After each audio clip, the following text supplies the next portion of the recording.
अशोक चौधरी के बारे में हमने पहले ही कह दिया कि ये बिहार का पहला सर्वदलीय नेता हैं।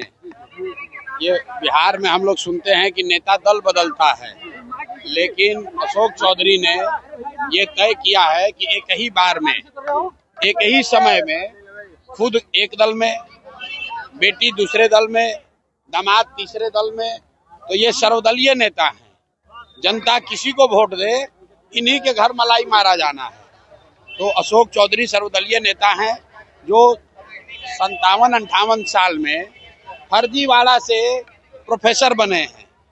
अब बताइए कि जिस बिहार में लोगों को किरानी क्लर्क का नौकरी नहीं मिल रहा है, कि भाई साहब विधायक हैं, किस दिन इन्होंने परीक्षा पास किया, कब पीएचडी कर लिए, कब जेआरई कर लिए और प्रोफेसर बन गए।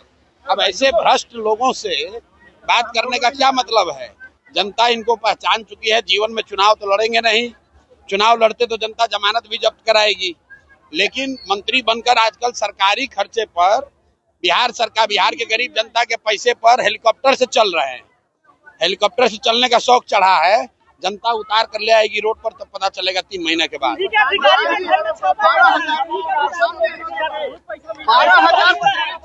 भैया ऐसा है कि बिहार के सबसे भ्रष्ट नेता जो हैं, अगर आप लोग ऑनलाइन सर्वे कर लीजिए, कोई भी आप अपने अपने प्लेटफॉर्म पर डाल दीजिए कि बिहार का सबसे भ्रष्ट नेता कौन है 3, तो उसमें नाम आएगा अशोक चौधरी का, उसमें नाम आएगा मंगल पांडे का, उसमें नाम आएगा दिलीप जायसवाल का। ये भ्रष्टतम नेता हैं सब।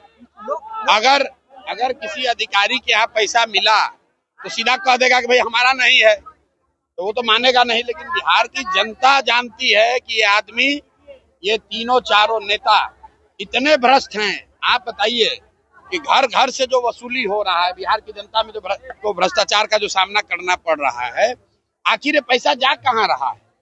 कहीं ना कहीं तो ऊपर जा रहा है। हम नीतीश कुमार के विरोधी हैं, लेकिन मैं जानता हूं कि नीतीश कुमार व्यक्तिगत तौर पर पैसा नहीं लेते, वो चोर नहीं है। लेकिन नीतीश कुमार के इर्द गिर्द जितने ये सब नेता हैं, चूंकि नीतीश कुमार की शारीरिक मानसिक हालत अभी ठीक नहीं है, तो पूरा बिहार से लूट के ही तीनों चारों पैसा जमा कर रहा है।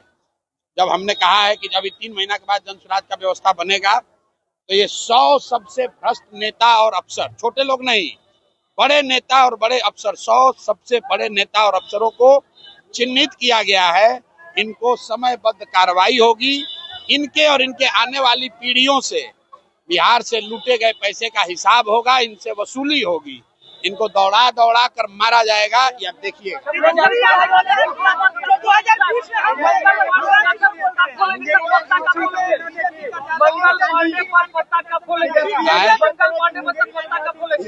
मंगल पांडे को के बारे में हम लोगों ने बताया कि ये पैसा लेके घर खरीदे हैं।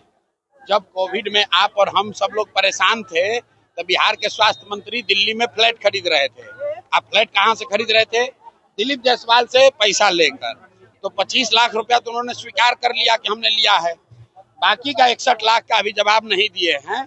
अभी हम प्रेस करेंगे, किसी दिन पटना रहेंगे तो आपको बता देंगे बिहार की जनता को कि बाकी का 61 लाख रुपया कहाँ से लिए। सर,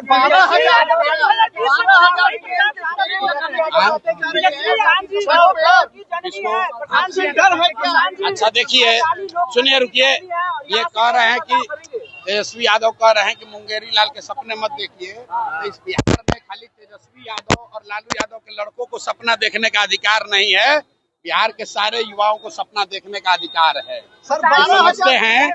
ये समझते हैं कि इनके बाप बने, इनकी माँ बनी, अब ये बनेंगे, इसके बाद इनका बेटा बनेगा, तो जन स्वराज इनको ध्वस्त कर देगा। इनको पता नहीं चलेगा, जनता उठाकर फेंक देगी।